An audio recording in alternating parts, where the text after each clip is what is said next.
poppin' YouTube? It's your boy KiteZz here. My lovely, lovely wife. It's just Alex. What's up, peoples? And I'm here with my right-hand man, 2G1A Westside. What up, though?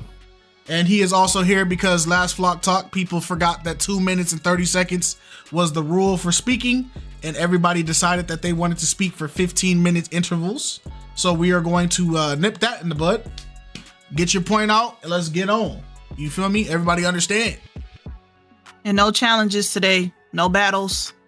Yeah, we not beefing with each other. It's not a good look. We supposed to be unified. Let's drop the beef. But if you don't like somebody's opinion, it's okay to say you don't like their opinion, but you don't need to insult them to share your opinion. We're adults here. All right. Episode 23 of the Flock Talk. Oh, I forgot to ask Wes, did you need to say anything before we started, brother? Nah, I'm here. 2 minutes and 30 seconds. 45 if I like you. You got a bias factor. All right, let's do it. Let's do it. All right.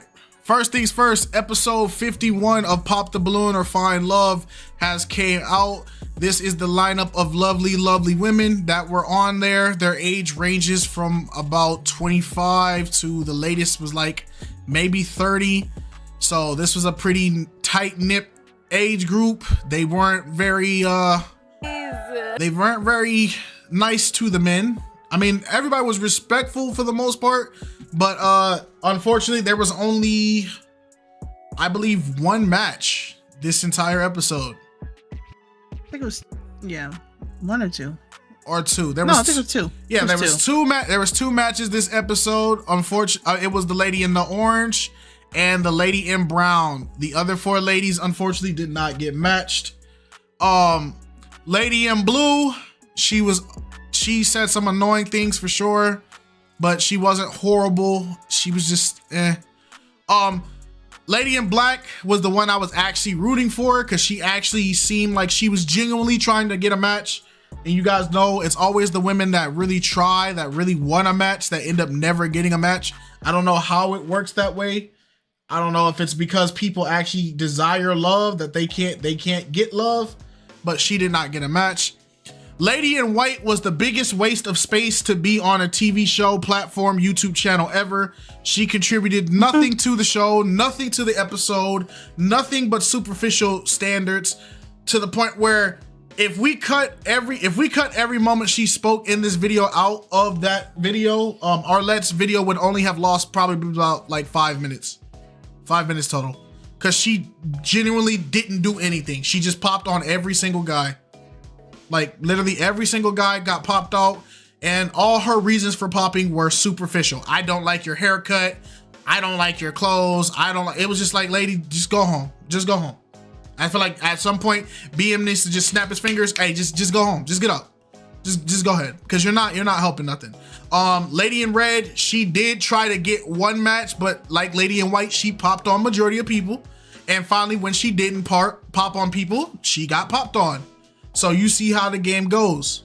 So that is my take on this episode. The guys, on the other hand, very, very good selection of gentlemen.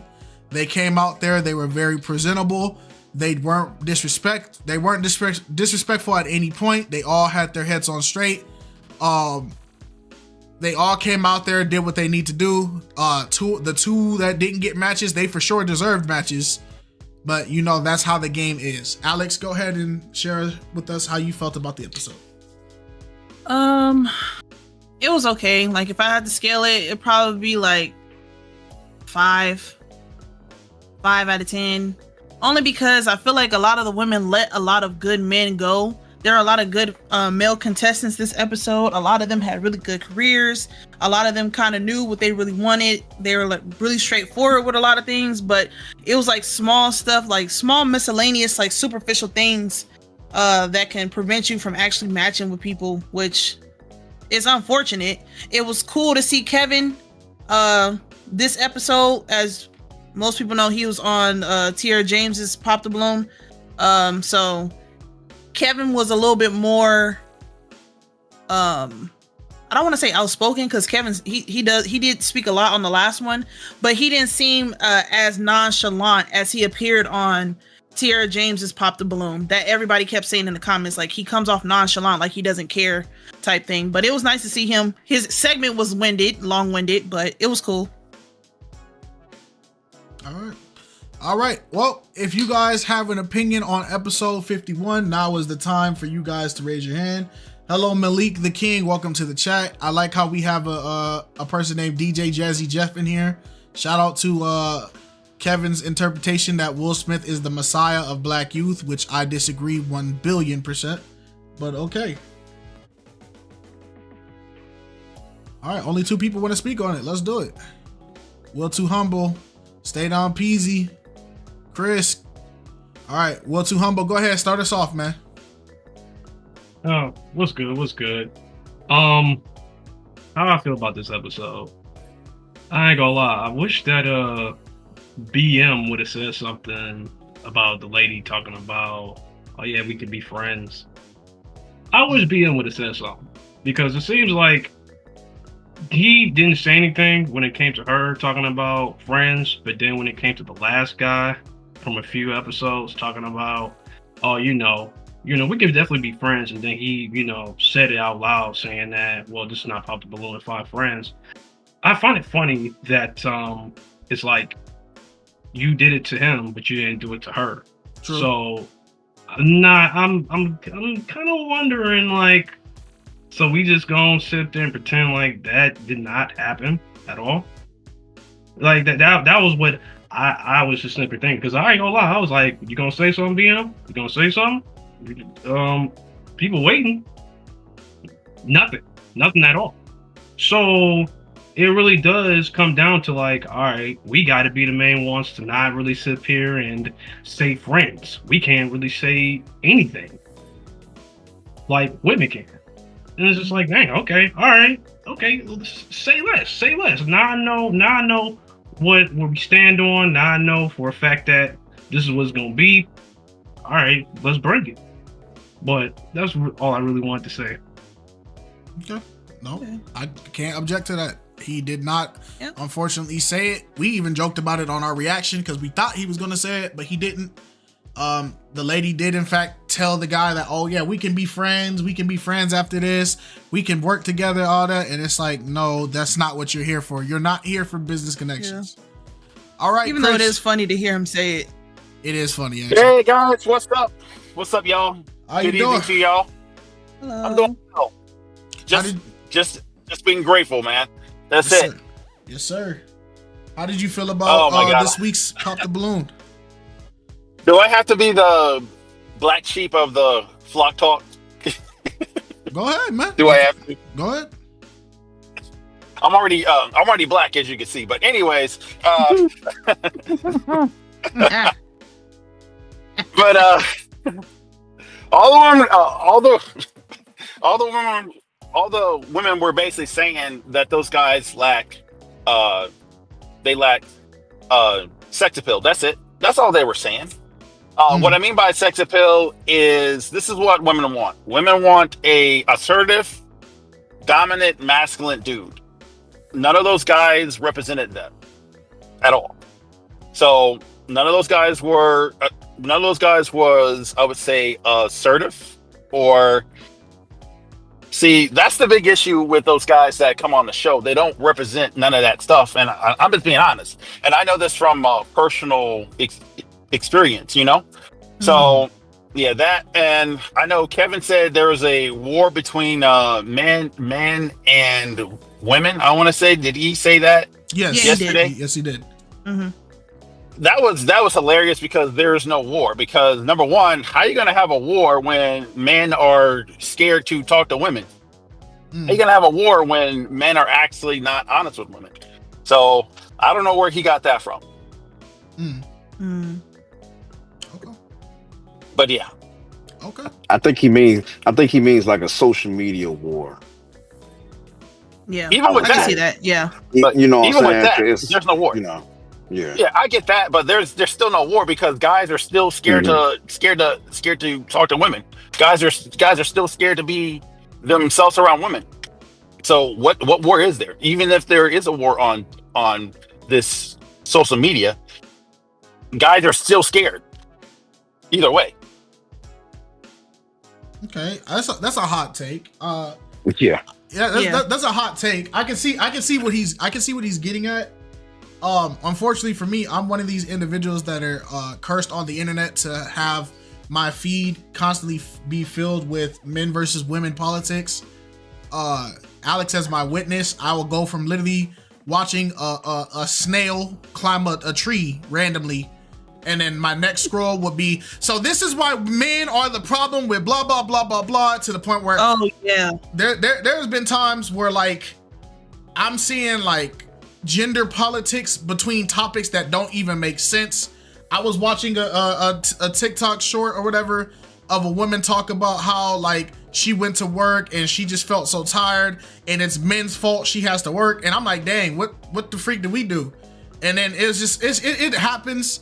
Just like I saw a clip of a guy talk about how why can't women just accept the fact that they're gonna be shared with other women? It's women's fault for not understanding, which sounds crazy to me, because if you're telling somebody that they should be perfectly fine sharing their life partner, you're a nut job. Nobody should have to be forced to accept that. So there is a war. I see it, but I do understand. I think it's pointless, because the beautiful thing about it is anything that you can say that the women do on social media that is a problem in a relationship, you can find a male counterpart to that on social media. And that's the sad part nobody wants to admit. If you find women that cheat on men all day, I guarantee you can find a man that cheats on women all day. If you find an abusive man online, I guarantee you can find an abusive woman online. I just saw a clip of a guy disagreeing with his baby mama, and the baby mama was on the recording telling her daughters, hey, say he hit me, say he punched me. And he recorded it. And when he told his daughters, he said, did I really touch your mom? Are you gonna sit here and lie on this camera? The daughters didn't want to say anything. They said they didn't want to say anything. And he said, but you know I didn't touch your mom. And the daughters start laughing on camera and then tried to walk out the room. That's real life. That's really happening now. And it's sad. So there is a war. Yeah. It just depends on what your perspective of a war is. Yeah. Okay. Yeah. Well, my thing is this, is when, first of all, guys have no business following these women out here. They have no business mimicking what these women are doing. Every man should be creating his own thing. That's what he should be doing. He has no business following what these women are doing, and that's the problem. So how is there an actual war when you're following what these women are doing? How is there an actual war when you're actually mimicking what they're doing? Because women control social media.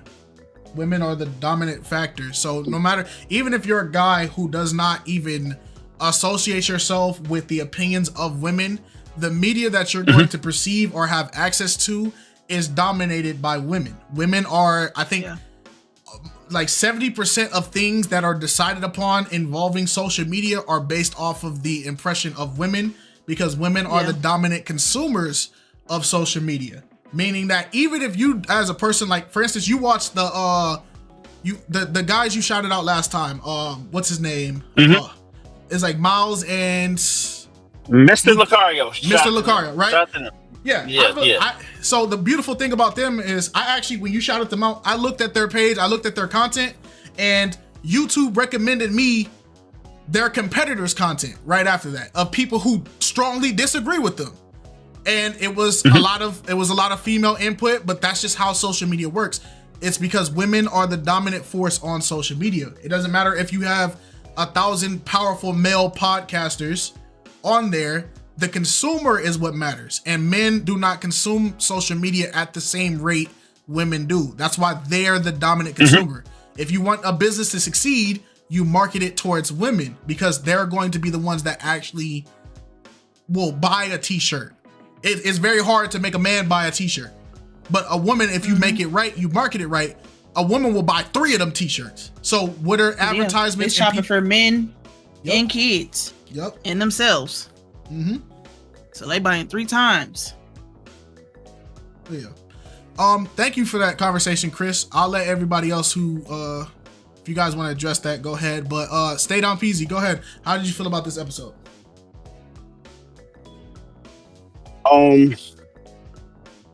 He pretty much answered everything. He pretty much said everything that I was thinking, about the gender war and all that other stuff. But the one person that I had an issue with the most was the girl in the white.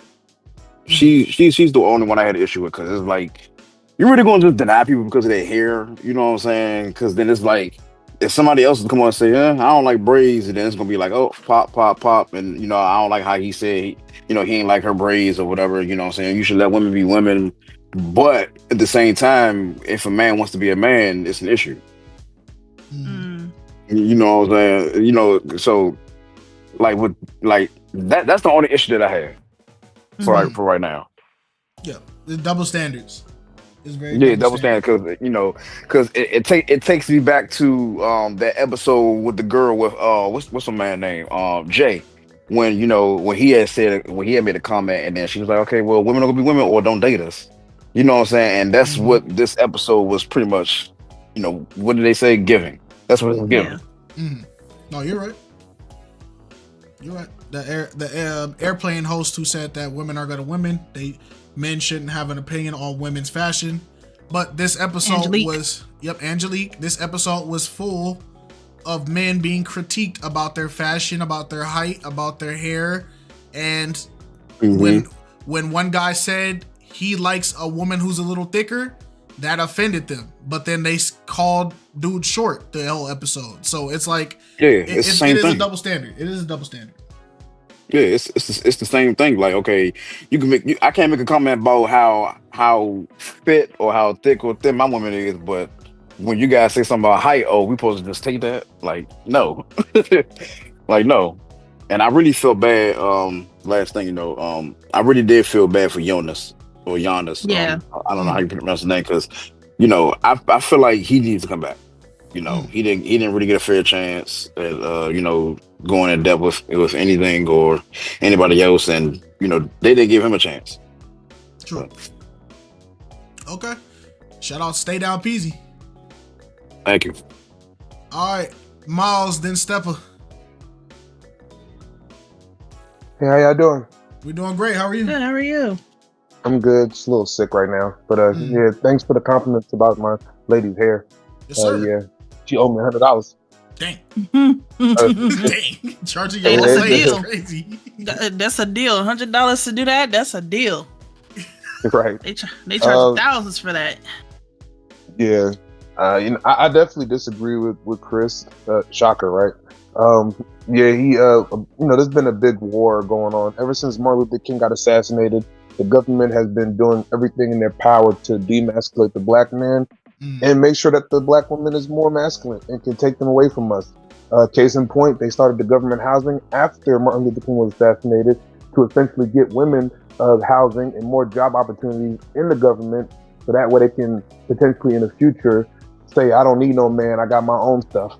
And that's kind of how that all formed. So there's been a big war on that 100%. He's 100% wrong.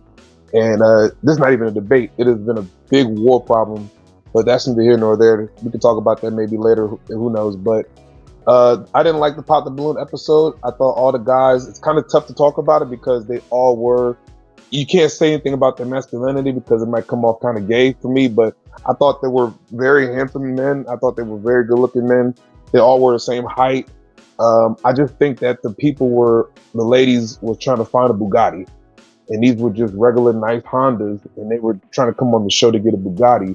When, case in point, they can't get a Bugatti in real life, but they try to get the version of a Bugatti on Pop the Balloon, which I think is unfair. Those guys were normal guys. Those ladies were normal girls, and I thought it was just BS that they was treating them like that, and it was just rude. Mm-hmm. If you can't afford a Bugatti in real life, I don't know why you're trying to go on the show to get one. Mm-hmm. Hey, That's a fact. That's a fact.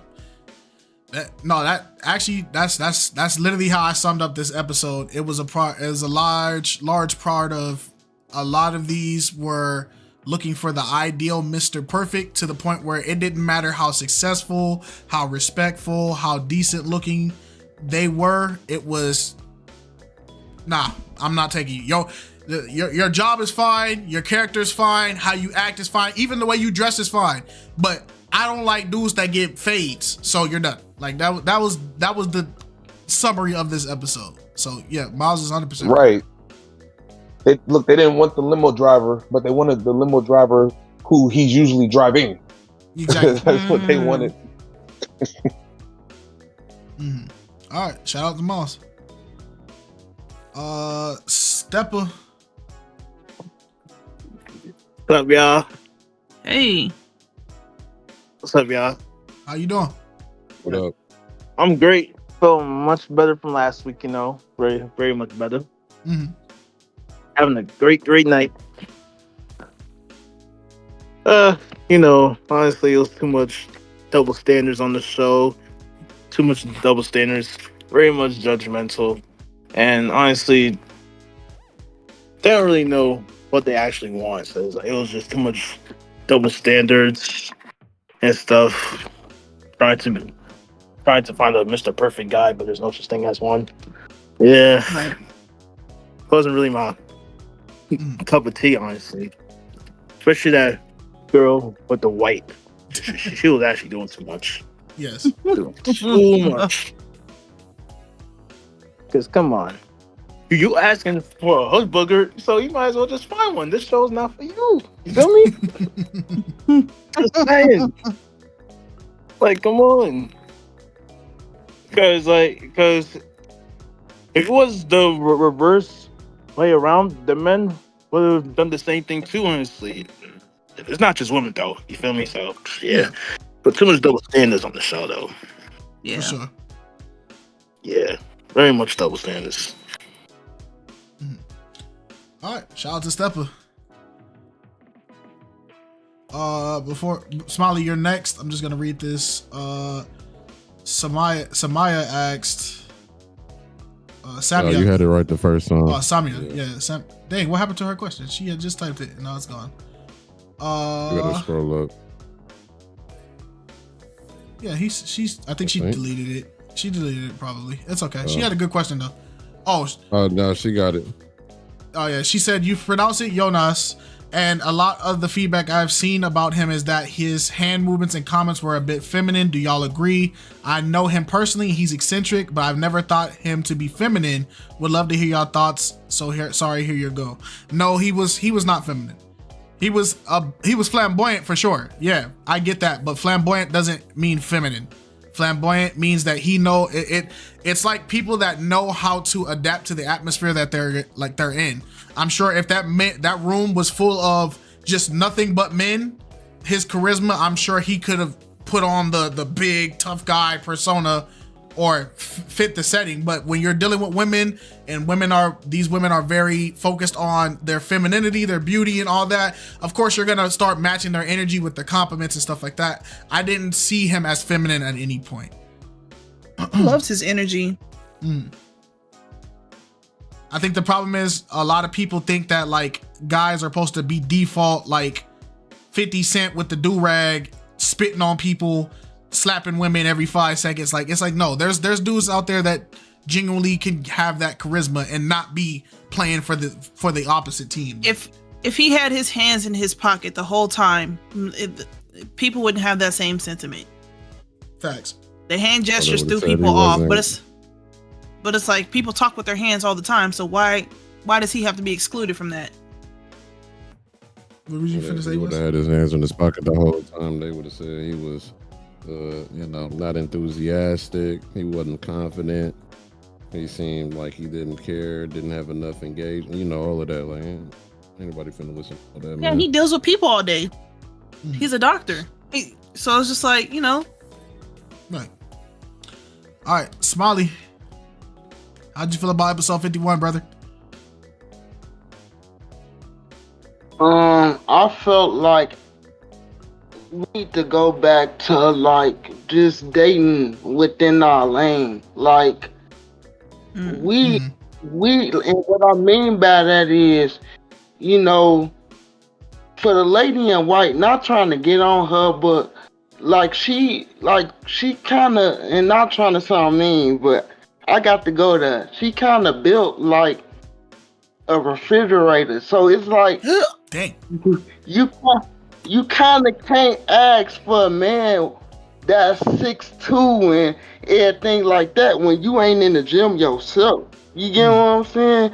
Kind of got to be more realistic when it comes to a physical attribute of a person, you know? So people got to look at themselves in the mirror like, maybe I should be with this cockeyed man because, you know, I should give him more of a chance, or, you know, just date within your lane. And I feel like a lot of people lost that translation when it became social media, you know? Because they looking at what everybody else got instead of being realistic with themselves. You get what I'm saying? Okay. So, and I do got a question for y'all though. Do y'all think this episode was worse than episode 23? No. Okay. Not even close. Not even close. Not even close. Okay. This episode was annoying for sure, but not even close. Okay. All right. So wait, what separates episode 23 from this one? Shoot. I can show you one example of what separates this one from Is that the one with Ish? Yes. That's what I said. Why are we even Smiley? Did you not watch the episode? It's not even close. It's not even close. Those women were way worse. Episode 21.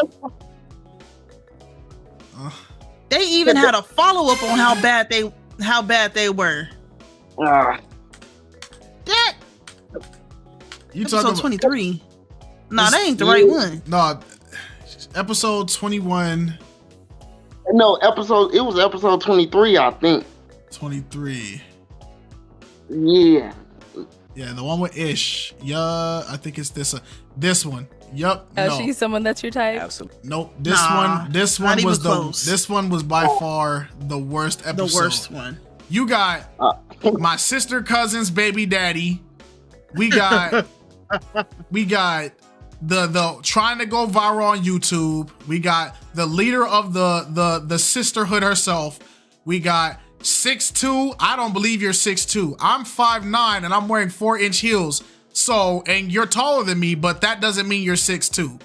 You feel me? This lineup was for sure cooked. We got initial attraction every answer. She was the reason why we did that initial attraction meme. Like that, she is the definition of that meme. She's the reason why we created that meme. Okay. She was a good person. She was cool. This girl had a perfect match and then rejected the perfect match because she heard her reasoning just didn't make sense. This lineup was the worst lineup of females for sure. It's not even close. It's not even close. The only reason why I say that is because when y'all was reacting to it, they was popping people even when they didn't come into the frame. Like, dang, they can't even come into the frame. You get what I'm saying? So that's the only reason why I compare it to 23. Look at this. How many? 1, 2, 3, 4, 5, 6, 7, 8, 9, 10. 10 women were on this lineup. 1, 2, 3, 4, 5, 6, 7, 8. Out of 10 women, 2 got matched. That is a 20% success rate of this line. All right. It wasn't close. They had so many potential guys that came out there that they chewed up and spit out. This lineup was it's going to be very hard to have a lineup that can even come close to that level of childishness. Okay. Yeah, I agree when I look back on it. All right. Shout out Smiley. All right. Does anybody have a topic concerning this episode before we move to Pop the Balloon Live? If you have a topic concerning episode 51, now's the time to have everybody speak on it. Miles raised his hand. So Miles, what point in this episode would you like to talk about, brother? Well, I guess we can talk about the first 2 gentlemen. Okay. Because those were the main things I guess people kind of had an uproar about. They had an uproar about the whole show. But the fact that those 2 didn't get pops and they were great gentlemen, they wasn't rude, they wasn't nasty. I've been looking at Pop the Balloon now. And I just want to ask, maybe, do y'all think that black women are just not into black men in suits? Okay. It just seemed like a lot of these black men in suits keep getting popped on. And I think we gotta have this conversation. Like, are black women not really into a black man with a suit? Okay. So let's watch the clips of these men coming out so people can see the context of why Miles feels the way he feels. Just a single guy. Hello, welcome in. What's your name? My name is David. David, how old are you? I'm 36. And what do you do? I'm a limousine chauffeur. You're a what? I'm a chauffeur, limousine A chauffeur. Okay, nice. And now, what are some things you like to do for fun? I like walking. I like going to the gym, traveling, shopping, bowling, going to the gun range, stuff like that. Okay, cool. And what are some things you look for in a woman? Somebody that is respectful, somebody that will not talk down on me, mature, easygoing. Nice. I don't talk too much. And now, what are some of your deal breakers? I don't like a woman that talks down on a man. Okay. A woman that like to constantly argue. Those are my red flags. Okay, nice. So we did get some pop balloons. Let's go on over there, see why they ended up. So he got popped on, and here are the reasons why he was getting popped on. Vanessa, I'm 27. And Vanessa, what do you do? I am a founder of a social networking experience in Dallas, Texas, combining culinary arts and art for a unique social networking experience. Yeah. And so, why'd you end up popping your balloon? First and foremost, I really like your suit. You came dressed to impress, clearly. I like that the tie matches the handkerchief. Style-wise, it's definitely there. I just feel like the initial attraction wasn't there for me. Okay. And now, is she someone that's... So he got initial attraction on the first girl, then that proceeded to make the girl in blue pop. Have your name and age? Hi, I'm Ashley, and I am 26 years old. Ashley, what do you do? I am an office administrator, and I'm a YouTuber, and I do basketball content. Okay. And why did you end up popping your balloon? First, it was the age. You said you were 36? Yes. Okay, yeah. So it was the age, and then I just didn't like how the comment was, she's, not as thick. I don't know why he would and say to that. clear that up, this girl was capping. We fraud watched her. One, she had popped way before he even made a comment about any thickness. And two, he didn't say she's not thick or not as thick. He just said he likes thicker women. There's a big difference between the both. One, not as thick, meaning that you're saying that she's lacking in thickness. That's the comparison to, hey, your thickness is fine. I just desire even more. It's a big difference. I know it sounds the same, but it doesn't. It's very different. To say somebody's not as thick is not the same as, oh, I prefer somebody thicker. Then the next lady. Or name and age. Oh, actually, Girl in Black also popped at that time. So we'll get to Girl in Black too. Kimbriana, what do you do? I'm a full-time doctorate student. What are you getting your doctorate in? Naturopathic medicine. Okay, smart girl. And why did you end up popping your balloon? Just the age, really. I'm 26, he's 36. That's like 11 years. That's a push for me. Okay. But you look good. You cleaned up. You did it. Thank you. For sure. You're beautiful too. Thank you. And she's someone that's your type? Yeah, she's beautiful. So he got popped for his age. Then this chick right here, Girl in White, which is the waist of the episode. Okay, happy birthday.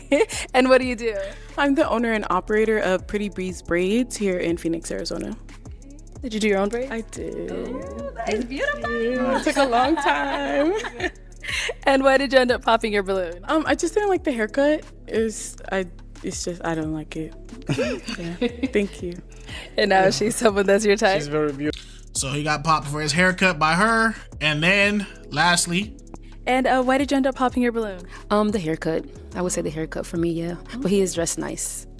So he's dressed nice, but then the haircut, and then we're not going to play all of Warren's segment because she basically baited him into doing this whole long question and answer, oh, let's see if we're compatible thing. And then after he answered all her questions the way she liked, this is the result. Do you have any questions for her? She was throwing them all out. Oh, okay. I love what you had to say.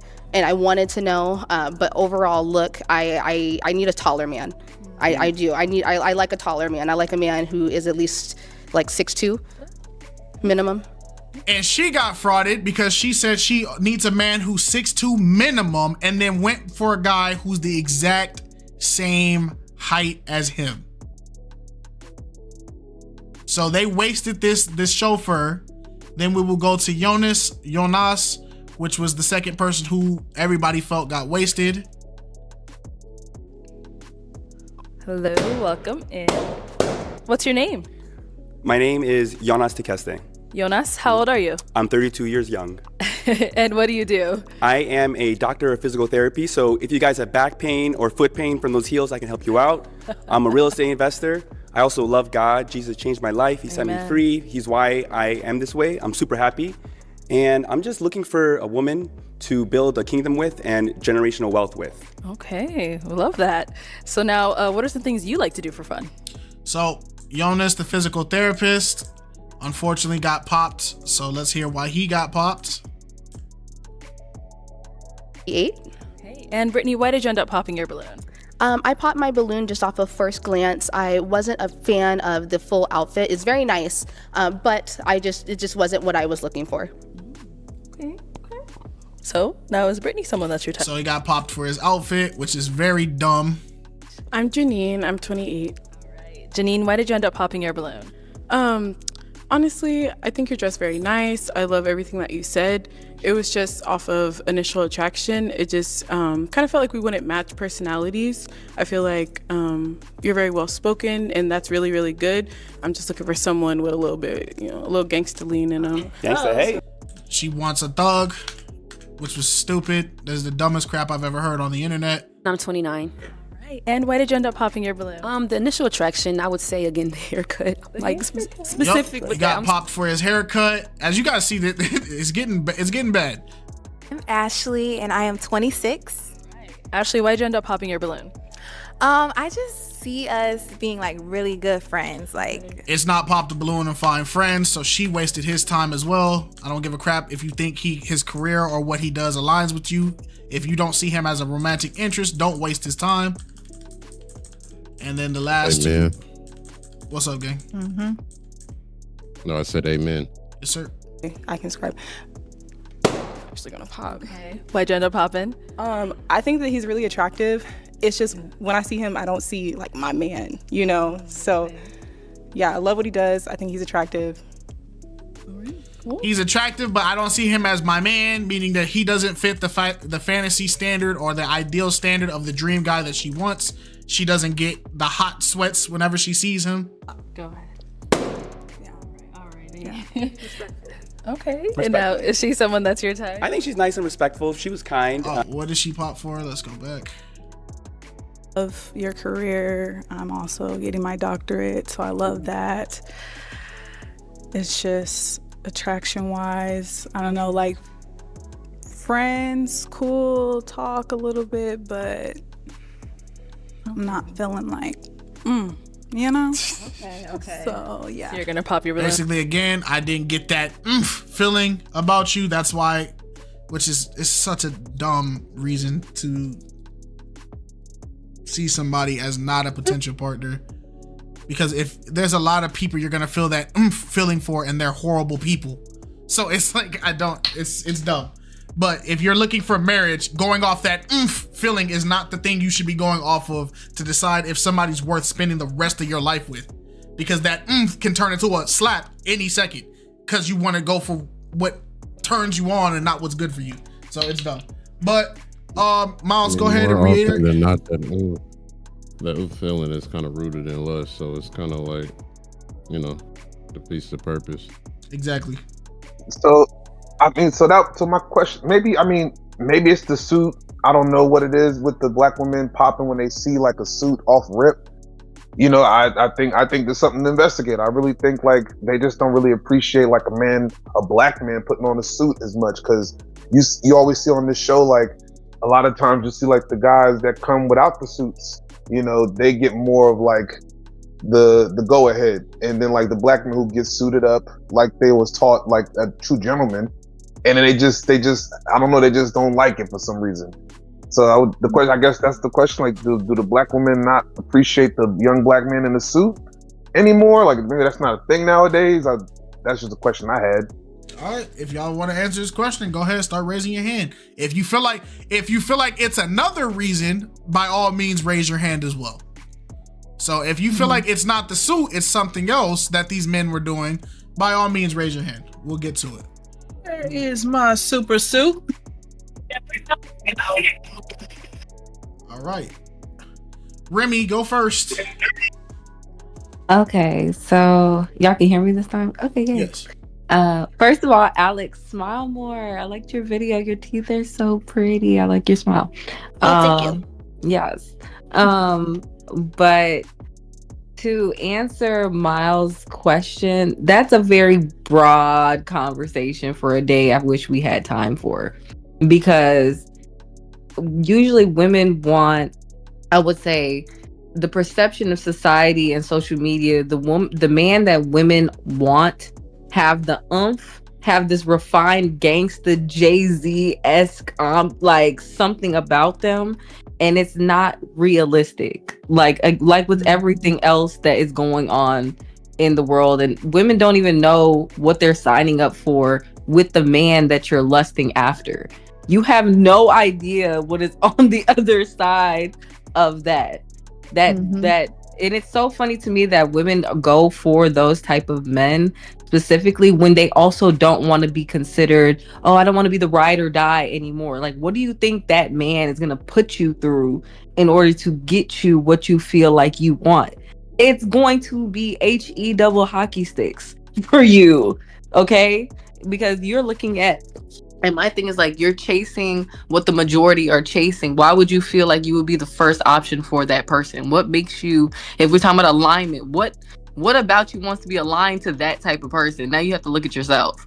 So it's like, because he gets goal oriented, he's God fearing, he's all of the other check marks, but the oomph, you've seen people change in a relationship. How do you know you're not going to be the woman you get with, and then you bring the oomph out of him? Or maybe some of your healthier habits of what you bring, style, language, whatever, adds to him as a person. So that's just my take on it. People want complete stupid things. Okay, solid take. Shout out to Remy. That was a good take. Shout out to Remy. I like it. Called her a thug. All right, what's too humble? Not Dabu. That's my favorite movie, man. Don't give me no good, man. Dabu. Yeah, I basically would say the same thing like Remy was saying, but yeah, I think it's for like a totally different reason. Obviously, just because of like, you know, how social media is nowadays. It seems like, well, since this is the way it is during the modern time, it's like, why wouldn't I sit here and, you know, go for that? Why wouldn't I sit here and, you know, do what everybody else is doing, right? Because obviously is the most logical thing. I don't want to be, you know, separated from everybody else. I don't want to feel like I'm in competition, knowing that you don't have to feel like you're in competition, like you're your own person. Just because you sit here and see somebody else do it, don't mean, okay, let me sit here and do the same exact thing. Let me think the same exact way. It's like, be your own self. We completely lost that. We completely lost, oh, you know what? I get to be myself. I ain't got to sit here and act like all these other types of women and men who sit here and do the same exact thing as a content creator, as an actor, as a comedian. It's like, we sit here following other people's philosophy, knowing that we're supposed to freaking have our own already. If anything, you're supposed to follow who raised you. You're not supposed to follow who ain't raised you. So what I'm getting from this is that we are having too many people trying to do content or try to be a rapper or trying to be anything possible, and then telling them, oh yeah, you get to be like me. You can be like me. I want you to be like me. Instead of saying, no, I don't, no. I'm good. I don't want to be like you. We're just saying yes to it instead of saying no to it. And that's the problem. And I think that's what this episode was given. Okay, that's all I want to say about it. Dang, back to back, Remy and Will dropping great takes. I agree with you 100%. I agree with you 1,000%. That is kind of what this episode was. We're not looking for something realistic. We're looking for something that imaginary standard that the internet has created as the standard for what we're looking for. Before we get to Steppa, I'm going to read a little bit of the YouTube chat. Jack Oates dropped a lot of paragraphs, so I'm going to try to get to the most relevant ones. Jack Oates, if I skipped one that's important to you, I'm sorry. But he said, they said friends for that particular guy because he definitely had some feminine characteristics. He also seems like he may have ADHD or on the spectrum, respectfully. April Dawn said, there's been women who choose guys with suits on here before. Very true. Tyra said, hi, how you doing? Jack Oates also said, yeah, it's not the suit. I think we gotta be real and say these dudes aren't present culturally relevant masculine features except for one. Not to say that they aren't men, but I think the culture played a part. Okay. I think it's important. I get that take, but I think it's also too important to point out what exactly the culture is that the standard that women pursue after is. Because if it's gang culture, I'm about to say, what is the culture? Yeah, so Jack, if you can point out what the culture you're describing, that's cool. But I get what he's saying though.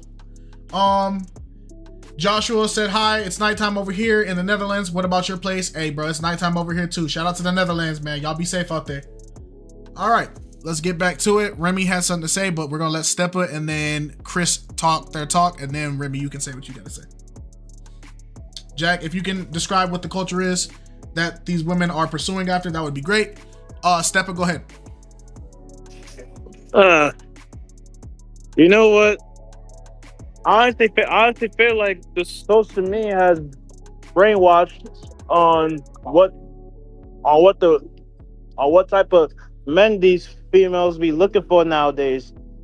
Honestly, so does they really want a young YN, a YN with nothing to lose? To be honest, No comment. Yeah. So honestly, social media stuff on what they actually see brainwash them. So yeah, pretty much brainwash, Yeah. Okay. Pretty much like just brainwash. So it's like I feel like that's the whole point of them of why they actually said that. So they don't want a true gentleman who's respectful and who is actually raised with manners and stuff. They want a criminal. A man with nothing to lose. Thugs. They want foot boogers. Foot boogers. They want a man with nothing to lose. Literally. All right. Shout out Steppa.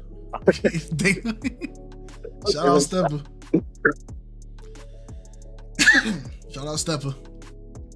Okay, Jack said, these men were saying they were from Africa and these women are American born and raised. The American views on masculinity are wildly different from most of the world and mostly unrealistic. Okay. I mean, I can't compare American views because I'm American. So, I mean, if that's, I don't know. If y'all agree with that, y'all agree with that? April Dawn said that is not true. Can you please expand on that, April? Thank you. But Chris, go ahead, man.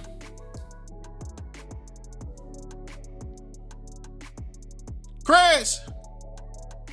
Everybody hates Creed. All right, Remy, go ahead. He's not here. Okay. Basically, I was gonna touch on. Can you re-say that comment about the masculinity? Because you know me. Okay.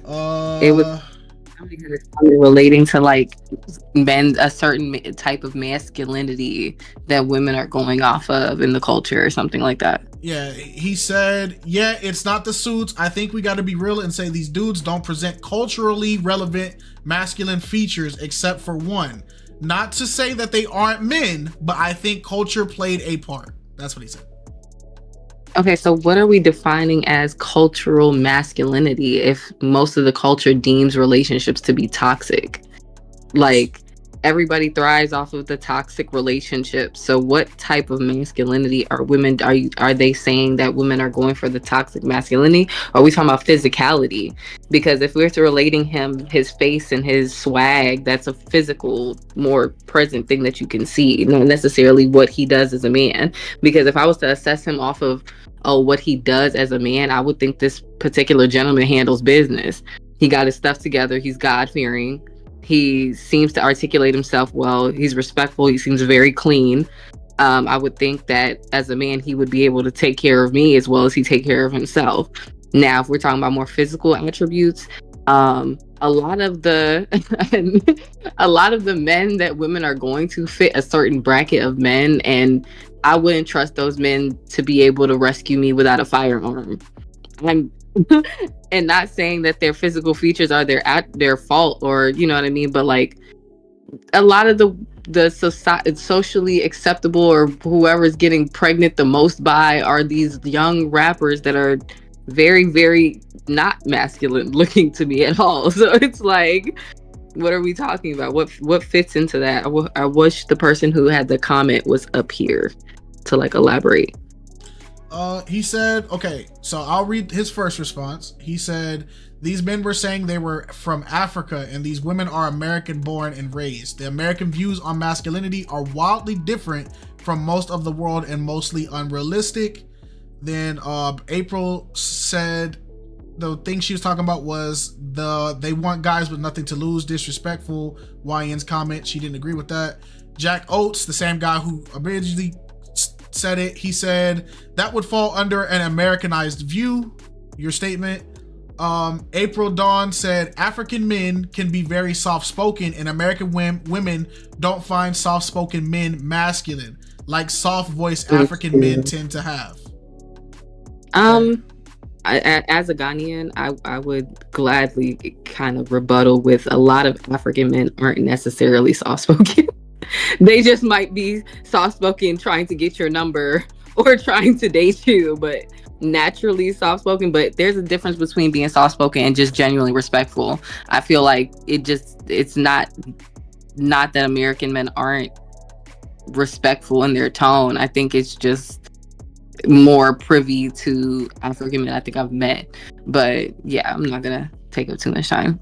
Yep. And then Jack responded, he said, I think y'all are talking about the culture as black people. That is not what I'm saying. Literal culture is a big part of interpersonal relationships to be it friends or more, and to operationalize masculinity is all things from masculine, intellectual to spiritual. It's a continuum and not just one aspect. You can have one and not the other, or others, or any combo. Okay. Chris, you're finally back. Yes. What's up, y'all? Guys, it's not true. Women don't want thugs. They want confident men. Ask me how I know that. When I was down in Atlanta, I dated 5 women down there 5 days straight. So if I can get 5 women to go out with me Monday through Friday, you can too. It's all about your confidence. It's all about your belief in your actual self. So if I'm on that actual show, I'm saying, yo, I'm a doctor and I can make you feel good. That's what I'm saying to these ladies. I'm also saying to them, yes, God changed my life, and I can definitely change your life too. Notice the difference. Notice how I basically came off as confident, knew who I am as a man. That's all you have to do. It's not about what you wear. It's about belief in yourself. Okay. Are you focused on you, or are you focused on what these women think about you? Think about that. Okay. So you're saying it in the perspective of the guys came all out there, even though they had a lot of tools for themselves, it was the fact that they came out there in more of like a meek type of energy instead of confident about themselves. Exactly. Guys should never lead with the wallet. They should lead with who they are, because that's what you do. You being a doctor is what you do. That's not who you are as a man. That's all that I'm saying. Okay, I get it. I get what he's saying. I'm not gonna act like it's crazy. Yeah, I get what he's saying. Because it's all about selling themselves. So at the end of the day, his point is they didn't sell themselves the right way, which is I can see that. That's fair. Yeah, that's it. Okay. Shout out to Chris. Miles. Hey, how y'all doing? I'm doing great. Hey, how are you? The reason why I had brought this topic up was mainly because they popped. I'm sorry, they popped when they came around the corner, like literally within a second. You can't gauge anything within a half a second. I mean, so that's why I popped about the suit thing. Cause I'm like, when you see a half a second, you see black man suit pop. So it's like you can't gather if the guy in the blue or the guy in the black was thugging, or you can't. All you can do is see a black man in a suit. You can gauge the height maybe within a half a second. You can't find out anything. So that's why I really brought up, like, because they popped pretty quickly before they said anything, And I'm like, and then a lot of times women pop because other women pop too. That's a whole other thing too. But that's why I asked that question about the suit thing, because the way they popped so quickly. It wasn't about letting it marinate and letting them see what was going on. That's one thing, but I'm talking about off the initial rip, and then they stay at initial attraction. And I'm like, so is it the suit? That's why I brought that question up, and I think everybody was missing that part of it. As far as what Chris, we're not, it's okay. I'm not even about to get into that. Yeah, we're not doing that today. I applaud I applaud your maturity. I applaud y'all maturity too for letting everybody we all just as a group as a flock. We're not gonna entertain that what he just said there. All right. Shut up, Miles. Ooh. West, I know you got a take on this.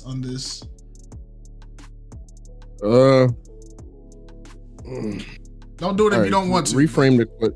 No, I'll do it, but just reframe the initial, what is main off of. Where we segue to is a different thing, but the point he was trying to ask about was, is it something about black men in suits now that these women pop these men without even getting to know these guys just for how they look? Oh, I'm not initially attracted to them. Because he did have a point in this episode. Both guys that wore suits got rejected, but both guys that came out with semi-casual, semi-street, they ended up walking out with matches. The dudes that came out with suits ended up walking out with nothing. So is that the initial thing? Is it more of like, is the suits a turn off to these women these days? I mean, I think realistically, and a lot of y'all got to do the knowledge on this. I know that's a word that a lot of y'all get scared at when y'all read it in the chat. Do better. But like, the problem with this whole thing is like, you see a man in a suit, like in the context of this pop the balloon and like the character of the women who actually like go on there. Not all of them, obviously, but a decent amount, because as we know, like the viral moments is what's prioritized here the most. That's why it gets as many views as it gets, and like that's why it's basically like cemented its spot within the space of all the people who do pop the balloon. So when you get the type of woman who wouldn't even allow herself to be approached by a man in a suit, or would deem a man in a suit coming up to her as corny or whatever the case may be, you get these reactions like, oh, he was wearing the suit, so like he must be corny, he must be X, he must be Y, he must be Z. The problem with that is that like, it's, and I'm not even finna say ghetto, but it's like, it's this mentality that's just like, is based around like things that don't exist, right? Like a man coming to you in a suit, you can't judge somebody's character based off the clothes. I mean, you can if you want to, right? But like, you should not judge anybody's character based off the clothes that they wearing. The whole notion of you never judge a book by its cover is a thing that has been said to us since we were born, and since our parents were born and their parents was born and things like that. Like, you don't know people off of how you look at them. You know people off of when you hear them speak, the type of things that they do, their interests, their concerns with life, the things, you know, how they spend their recreational time. That's how you get to know people. You can't judge somebody off of the way they look or the clothes that they got on and stuff like that. And that's what, you know, it's just the best word I could use is asinine.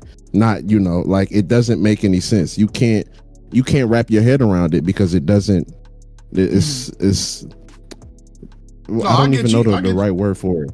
Yeah, you know what I'm trying to say. Yeah, no, like it doesn't make sense. Yeah, it's redundant, if anything. Yeah, redundant. It's redundant, and it takes us back to that same thing we say all the time. Just mess with somebody who like you, man. That's really all you can do.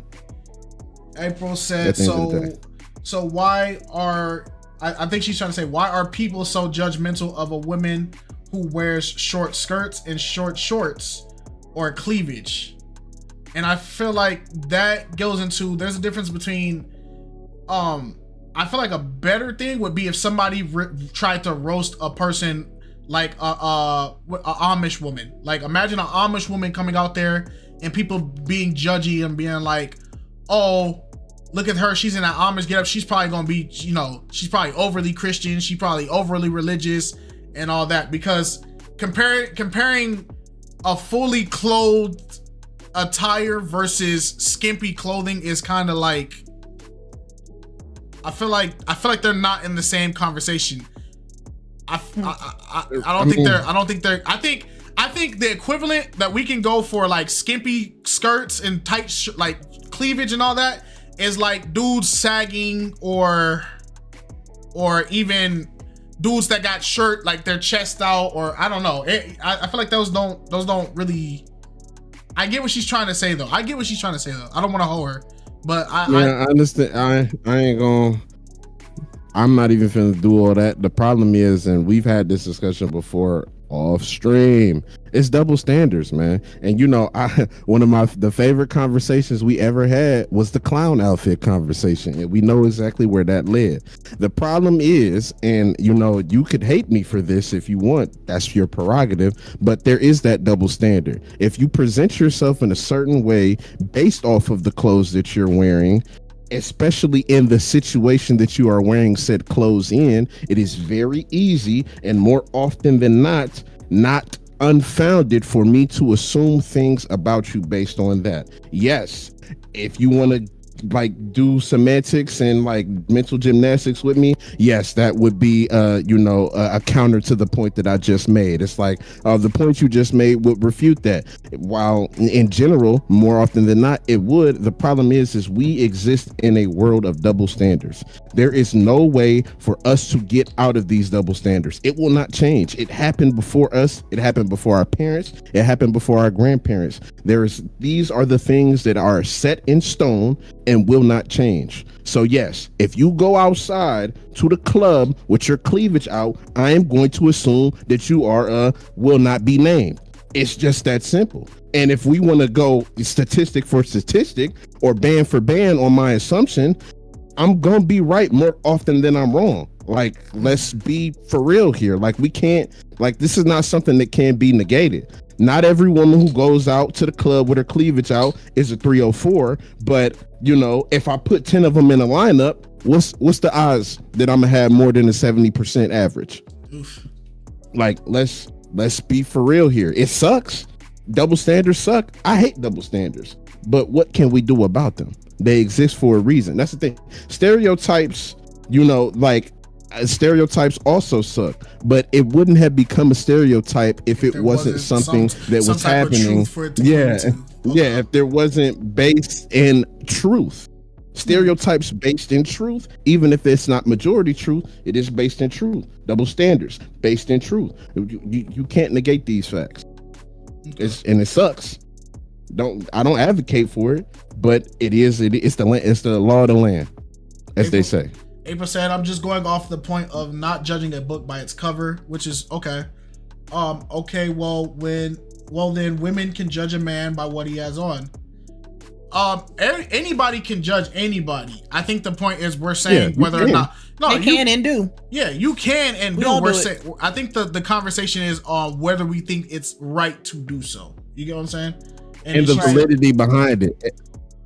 And then she because said that's something that you have to take into account. Yeah, go ahead. She said not everything falls under the double standards. Very true, but I feel like for every point there is always going to be an adequate counterpoint to be made, right? If you like, for instance, absolutely, there's not a double standard on judging a book by its cover. Whatever the cover is, everyone can do it. Okay, for instance, right? Let's break down the concept of judging a book by its cover, right?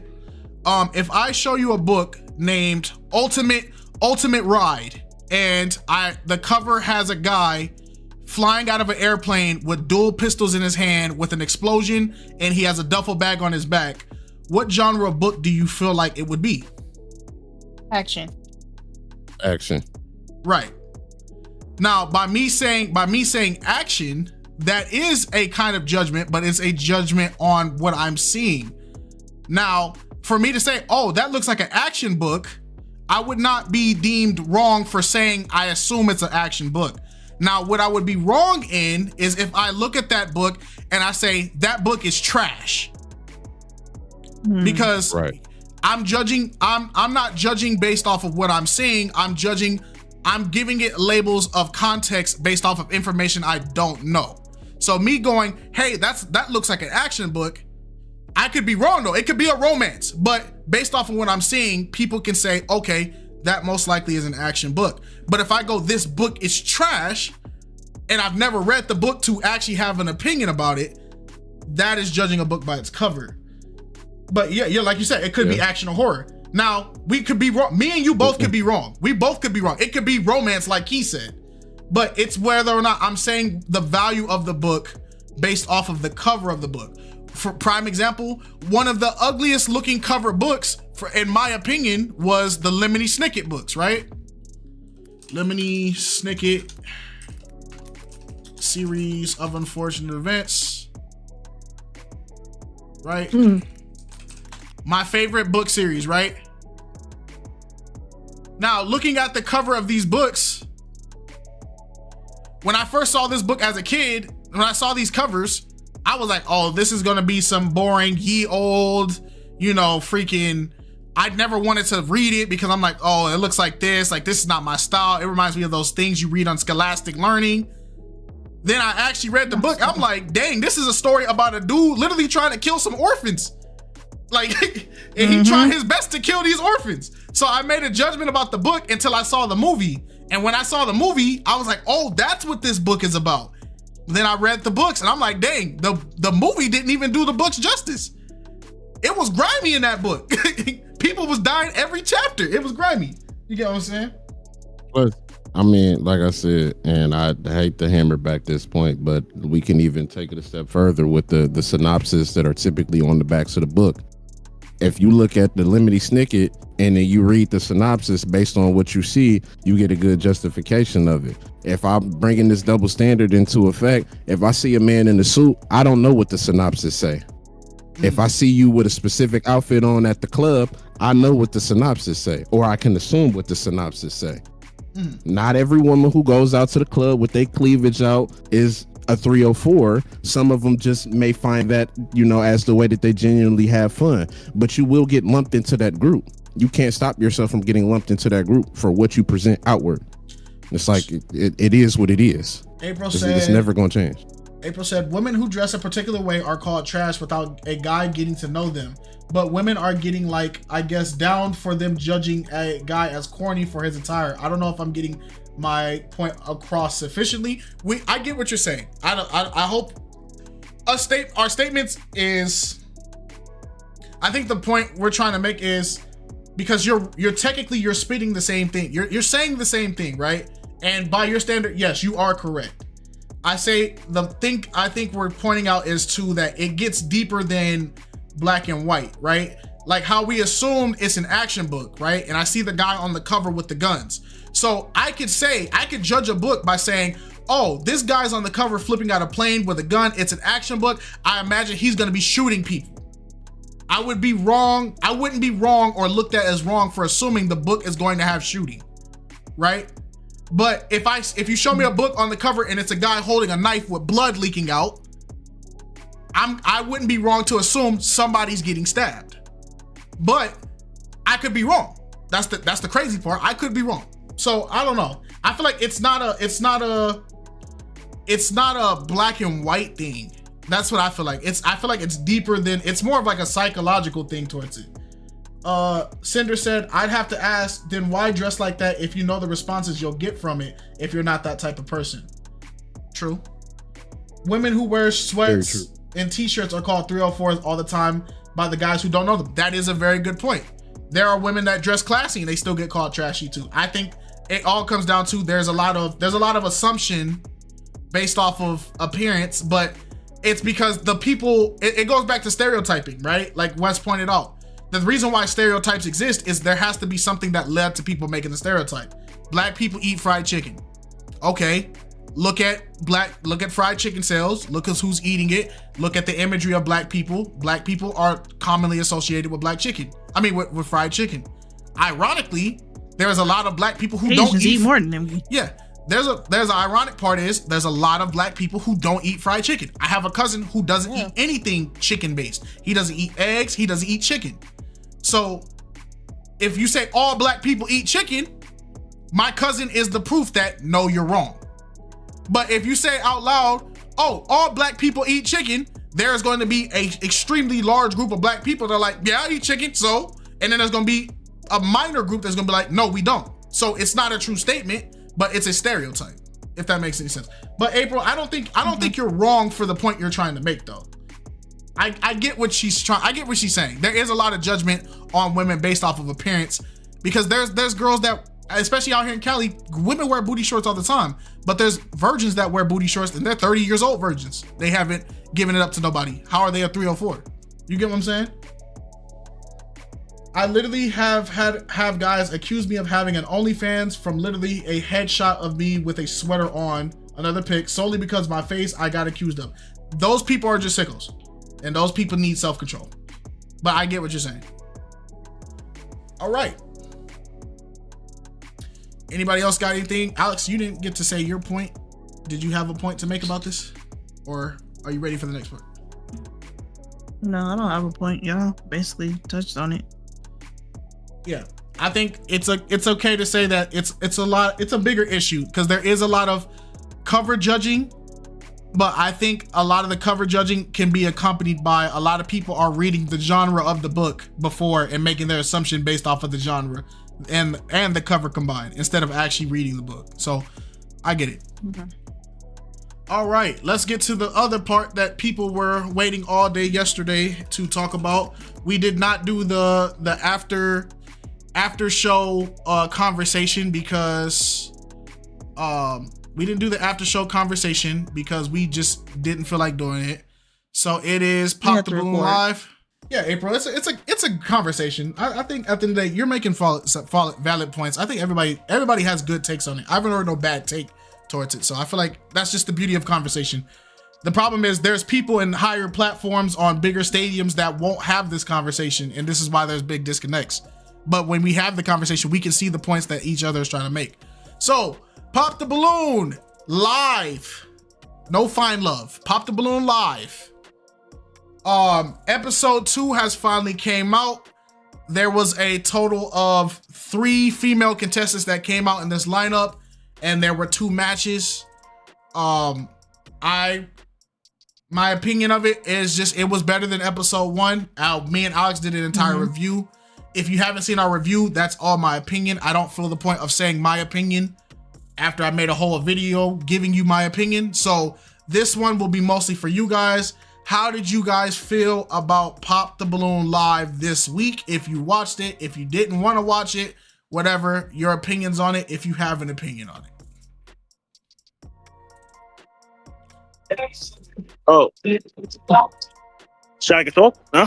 Yeah, go ahead. Yeah, go ahead. All right. So, like I said, I think it's a good conversation. I think everybody has good takes on it. I haven't heard no bad take towards it. So I feel like that's just the beauty of conversation. The problem is there's people in higher platforms on bigger stadiums that won't have this conversation. And Honestly, I mean, I didn't really watch it, but it was okay. I mean, I'm gonna give it a good 5 out of 10. But honestly, as soon as it gets more better and better than yeah, I'll give it like a good high rating and stuff. I mean, but except for the stereotyping, the stereotype on what the girl said about the man from Nigeria, because you can't really stereotype a person that you're getting to know or honestly don't know at the end of the day anyway, because you're just basing stereotyping based off what the internet told you or what your friend is telling you, But other than that, the show was okay. Pretty much okay. Okay. Shout out Stepper. Yeah. All right. Miles, I guess nobody wants to speak on Pop the Balloon Live, man. Y'all must not watch the show. Y'all don't support Black Love? Shame on y'all. I'm playing. Go ahead, Miles. That's crazy. If Black Love was even on that show, I guess. Dang. There was a couple of snowflakes in the crowd in attendance, but nah, man. Shout out to Lil Bro. Shout out to Stepper. I actually thought the show was a 2.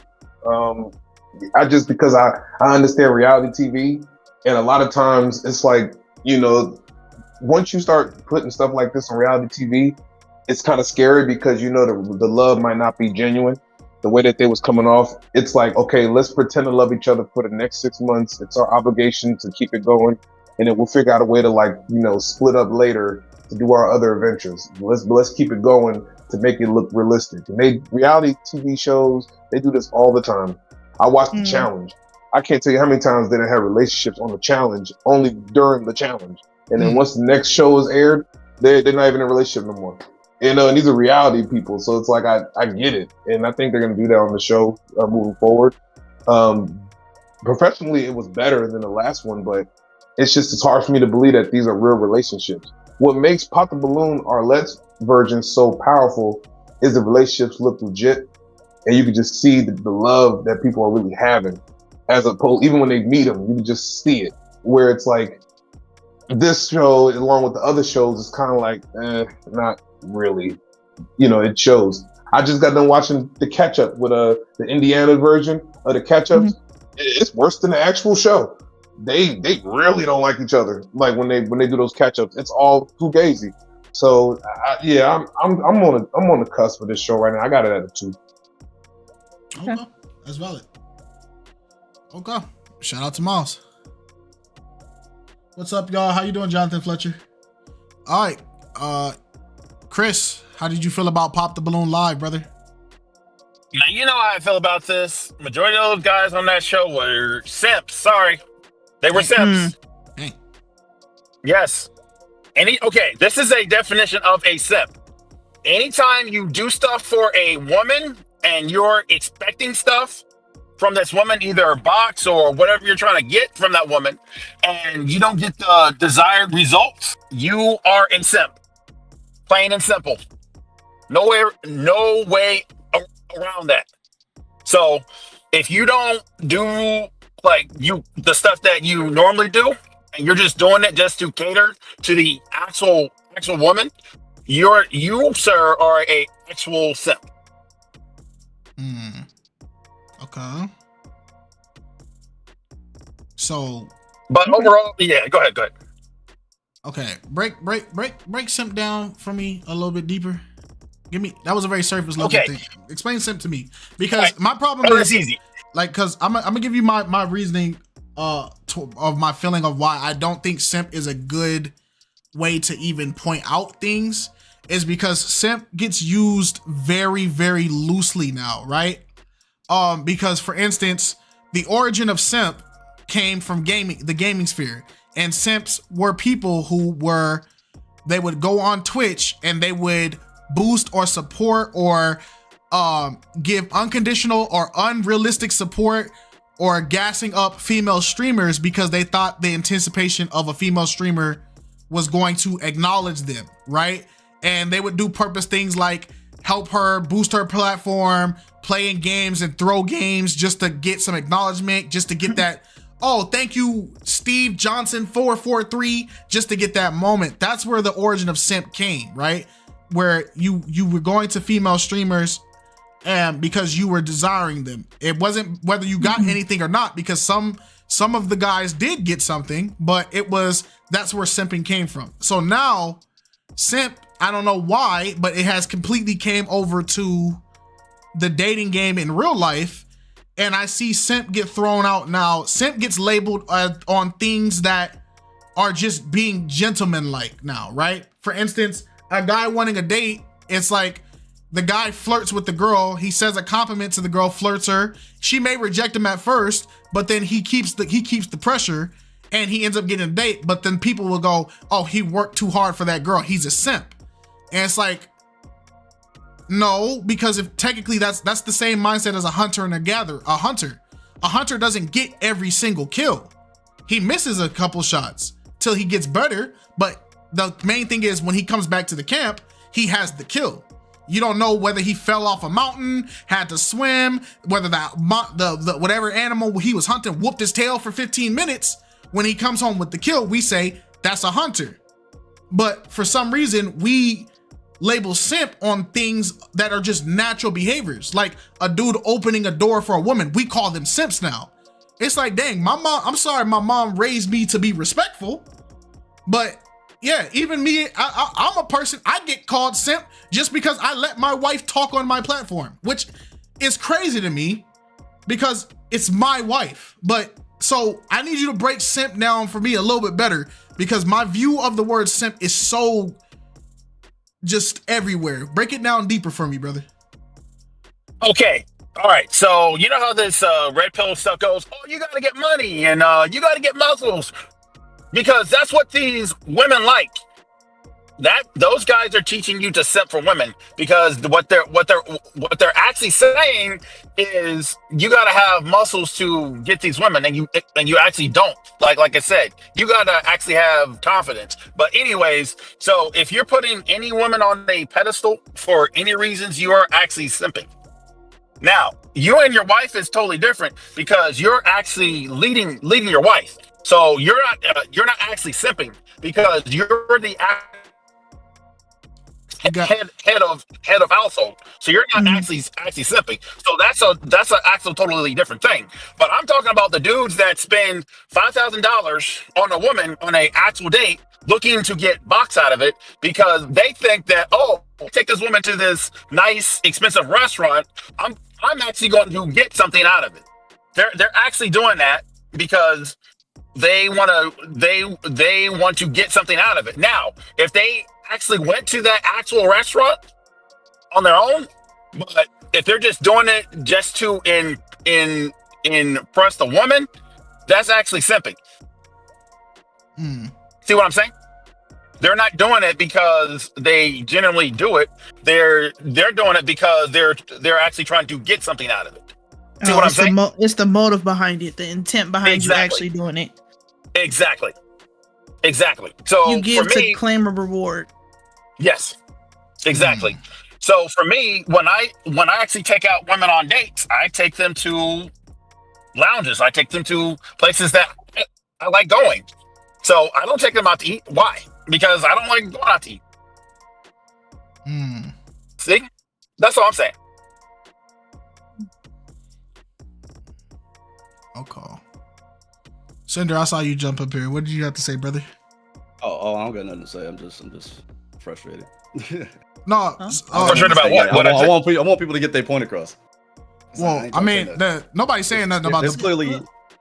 Go ahead. Go. I would rather, because Cinder, I would rather you, if you have something to say, go ahead and say it. I'm getting what he's saying. I think